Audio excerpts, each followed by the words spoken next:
I live alone in a small apartment on the third floor of an older building. I've been here for about 2 years now, and up until a few weeks ago, I never had any real issues, just the usual city stuff like noisy neighbors or the occasional power outage. Then, about a month ago, I started noticing this weird smell in my bedroom. It wasn't constant, but every now and then, I'd get a whiff of something foul, like damp, rotting wood mixed with something sour. I don't know how to describe it, but it wasn't normal. At first, I assumed it was coming from the pipes or maybe something in the walls.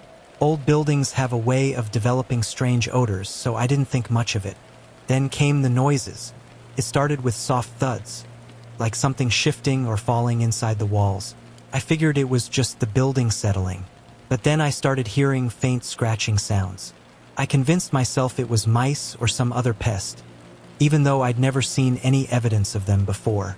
I kept telling myself it was nothing, but every time I turned off the lights at night, I'd swear I could hear something. Something faint, but definitely there. Then, one night, I woke up around 2 a.m. to this very subtle creaking noise. It was so quiet I almost thought I imagined it. But then I felt something else. A cold draft coming from my closet. My closet door was shut, but I could still feel it. A chill creeping across my skin, like someone had just opened a window inside. I sat up, my heart pounding. I don't know why, but I suddenly felt sick, like my body knew something my brain hadn't caught up to yet. I grabbed my phone, turned on the flashlight, and slowly got out of bed. When I opened the closet door, everything looked normal at first. Clothes hanging, shoes lined up at the bottom. But then I noticed something I'd never seen before. At the very back of my closet, hidden behind my hanging clothes, there was a small, square panel. It was slightly ajar. I stared at it, my skin crawling. I had never touched that panel before. In fact, I don't even remember ever noticing it. It looked like some kind of crawl space access, but why was it open? I didn't want to get any closer. Every instinct in my body was screaming at me to just shut the closet door and pretend I hadn't seen anything. But instead, I reached out and nudged the panel with my flashlight. It wobbled slightly, loose on its hinges. That's when the smell hit me full force. It was the same rotting, sour stench I'd been noticing for weeks. Only now it was so strong I almost gagged. I staggered back, my mind racing. Someone had been in there. I grabbed my keys and bolted out of my apartment, shaking so badly I could barely dial 911. I told the operator what I found, my voice barely above a whisper because I was terrified whoever was in there might still be listening. The police arrived within minutes. When they went inside and opened the panel fully, they found it. A thin, dirty mattress, crumpled food wrappers, and worst of all, a used knife. The blade was covered in something dark, though I couldn't tell if it was rust or something else. But the part that made my stomach drop was what one of the officers said next. "The footprints are fresh," he murmured, scanning the floor with his flashlight. That's when I noticed it. There were footprints in the dust leading out of the crawl space. But they didn't just stop at the closet. They trailed across my bedroom floor, past my bed, and out my front door. I felt my stomach lurch. I had been awake in that room, calling the police, while someone slipped out, right past me.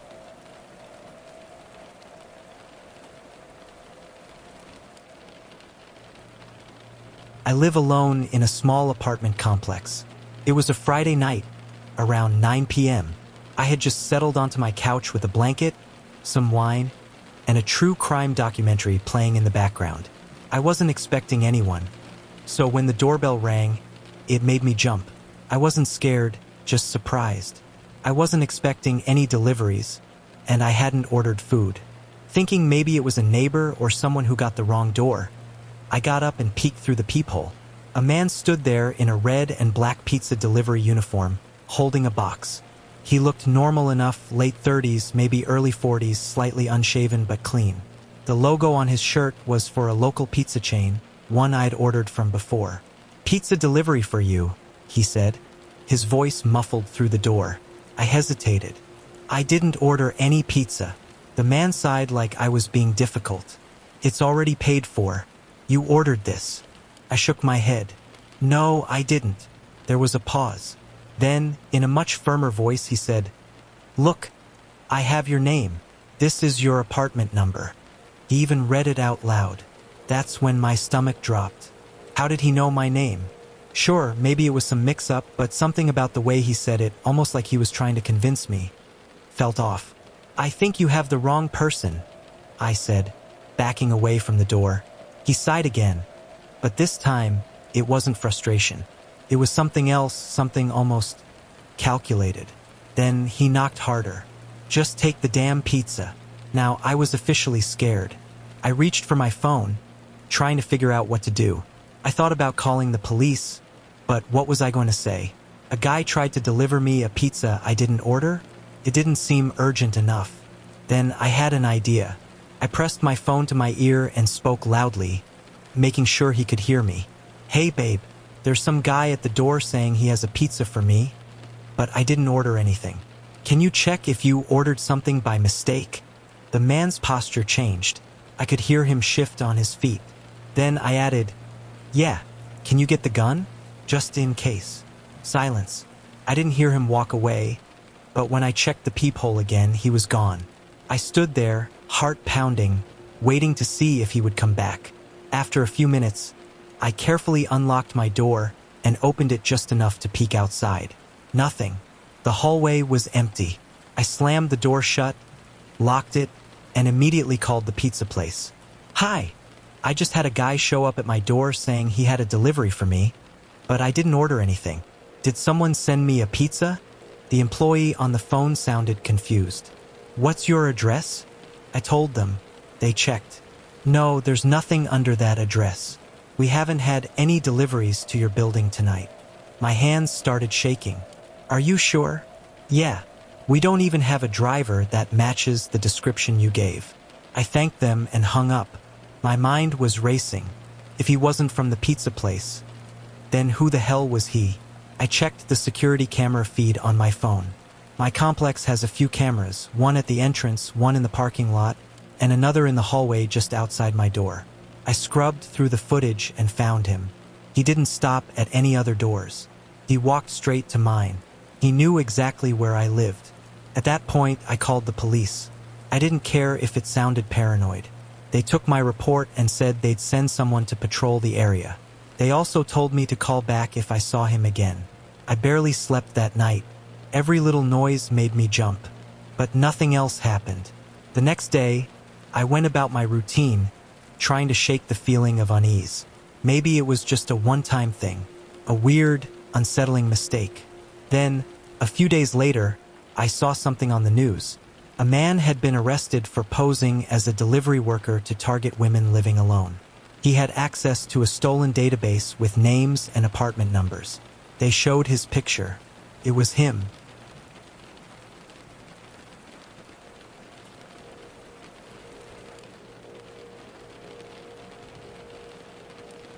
I moved into my basement apartment at the start of the semester.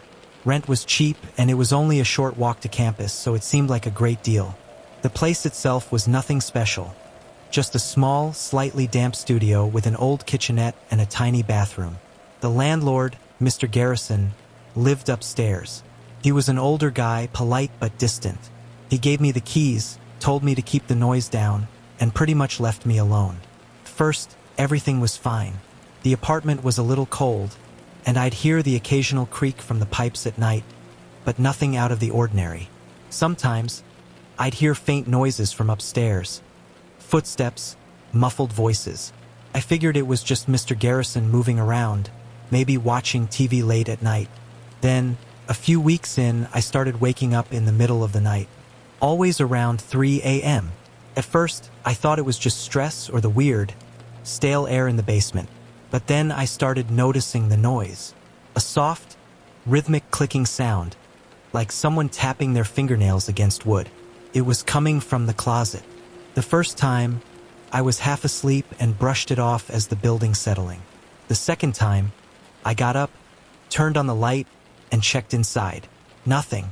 Just my clothes and a couple of cardboard boxes I hadn't unpacked yet. The noise kept happening, though, every few nights, always at 3 a.m. It wasn't loud, but once I noticed it, I couldn't ignore it. One night, I decided to mention it to Mr. Garrison in passing. Hey, do you know if there's something wrong with the pipes or anything near my closet? I keep hearing this weird clicking sound at night. He frowned. Pipes? There's no plumbing behind that wall. I hesitated. It almost sounds like, I don't know, like a lock turning. Mr. Garrison's expression didn't change, but he said something that made my stomach drop. That closet doesn't have a lock. I laughed it off, but that night, I couldn't shake the unease. Around 2:45 a.m., I set up my phone on a chair facing the closet, hit record, and went to bed. When I woke up the next morning, the first thing I did was check the video. I scrolled to 3 a.m., expecting to hear the clicking sound on playback. What I saw made my blood run cold. At exactly 3:02 a.m., my closet door, slowly creaked open, just a few inches at first. Then, a shadow shifted in the darkness. A face emerged, barely visible in the dim light. A man's face. His eyes darted around the room before he slowly pulled the door shut again. I watched the video at least 10 times, heart pounding. I hadn't imagined it. Someone had been in my closet. Someone had been watching me sleep.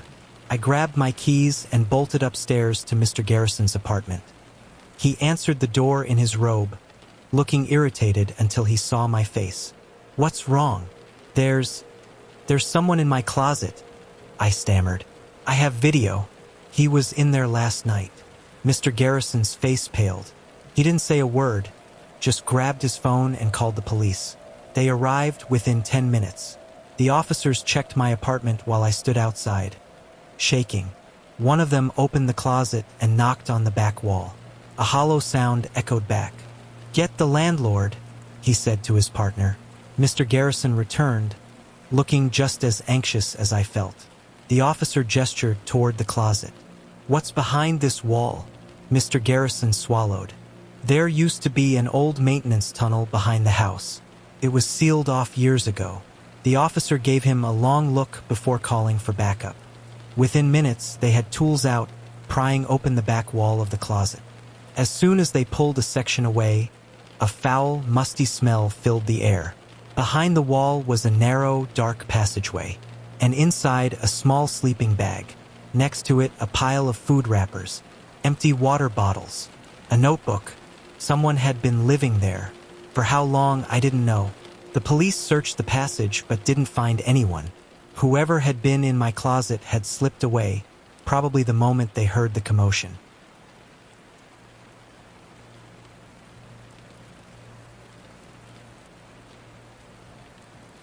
I work night shifts.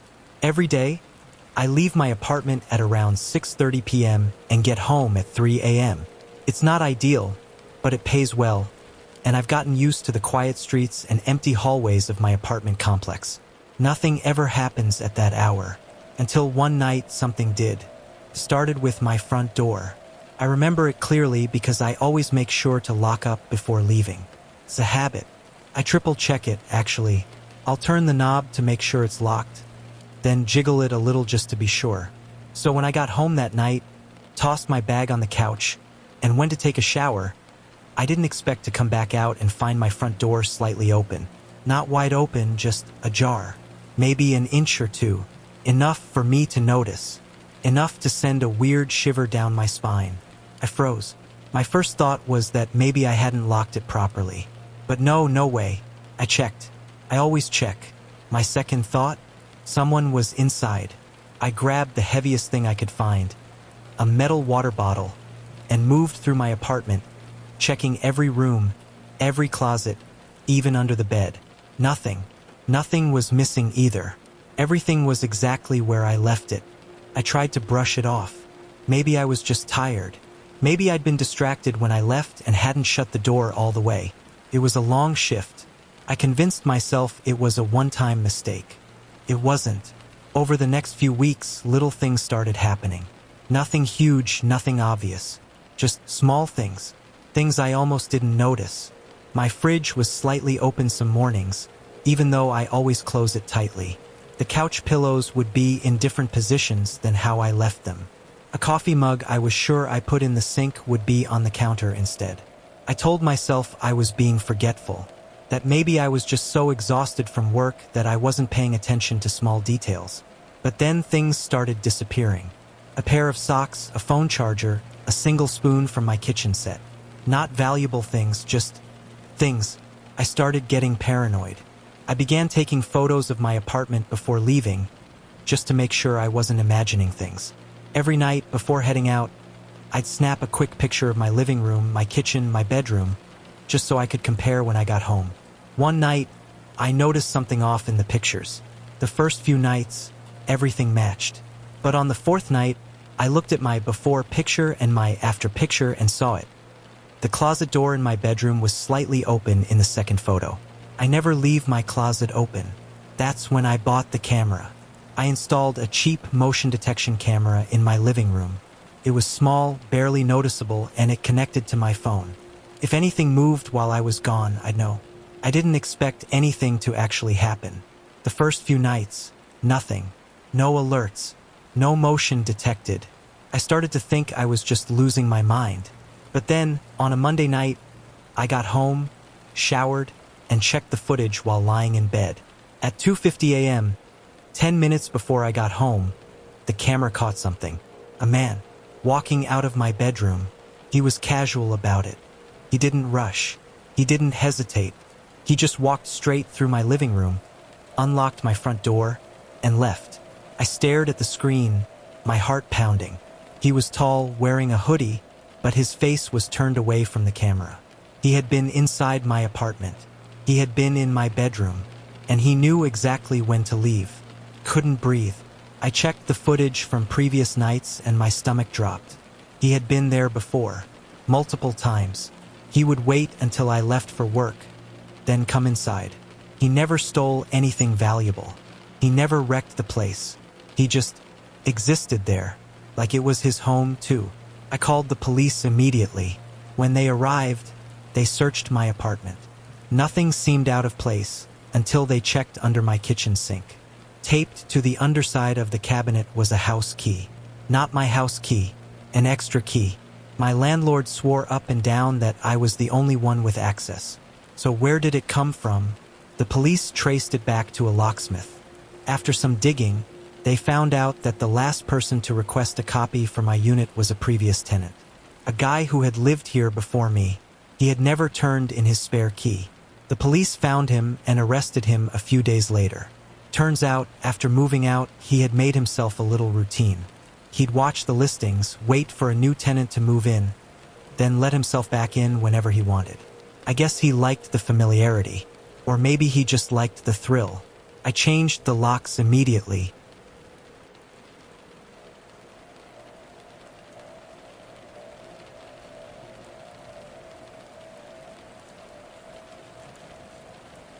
I was 16 when this happened. My parents had gone away for the weekend for some work thing, leaving me alone in the house for the first time ever. They were a little overprotective, so I had to practically beg them to let me stay home instead of going to my aunt's. I wanted that little taste of freedom. You know, ordering takeout, staying up late watching movies, just feeling like an adult for a couple of days. The first night was uneventful. I made myself some mac and cheese, watched Netflix until my eyes started to burn, and eventually dragged myself to bed around midnight. I wasn't scared. We lived in a quiet, suburban neighborhood where nothing ever happened. Doors locked, alarm set, all good.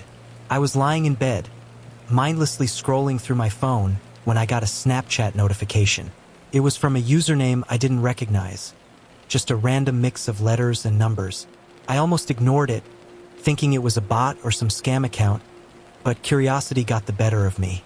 I opened it. It was a picture of my house, taken from the backyard. At first, I felt this weird, delayed confusion, like my brain was struggling to process what I was seeing. The photo was grainy, dark, but I could clearly make out my house. The kitchen light was on. I had just turned it off 10 minutes ago. My stomach dropped. I sat up in bed, my fingers hovering over my phone. My first thought was that it had to be one of my friends messing with me. Maybe they drove over to freak me out. I mean, that would make sense, right? It's exactly the kind of dumb prank my friends would pull. Before I could even think about responding, another snap came through.